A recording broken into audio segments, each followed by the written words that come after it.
নমস্কার, আমি আরাধনা ঘোষ। আমার বয়স 10 বছর। আমি সর্বভারতীয় সঙ্গীত ও সংস্কৃতি পরিষদ জেলাভিত্তিক অনলাইন সাংস্কৃতিক প্রতিযোগিতা 2024-এ অংশগ্রহণ করছি।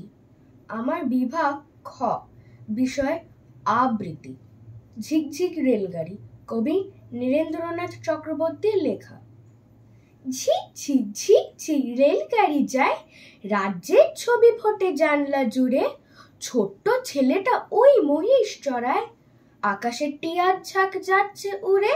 ছিক ছিক ছুটে চলে লম্বা গাড়ি, ফুলে ফুলে ছেয়ে আছে কৃষ্ণচূড়ার ডালপালা। আর দেখো পিছনে তারই আকাশে তুলেছে মাথা মস্ত পাহাড়।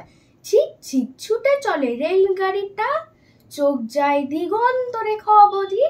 পাথুরে পাঁচিলে ঘেরা কার বাড়িটা, পাশ দিয়ে বয়ে গেছে মস্ত নদী। গম গম গম গম শব্দ বাজায়, রেলগাড়ি রোদ জলে ঊর্ধ্বাকাশে। নিচে জল খল খল ছুটে চলে যায়, লাল নীল পাতদোলা নৌকা ভাসে। ঘর বাড়ি বেড়ে যায় কুচিকচিক, হাত চিরচিরে ঘুরে টাঙ্গা টানে। বিছানা বালিশ বাঁধো এইবারে ঠিক, পৌঁছাবো দানাপুর স্টেশনে। নমস্কার।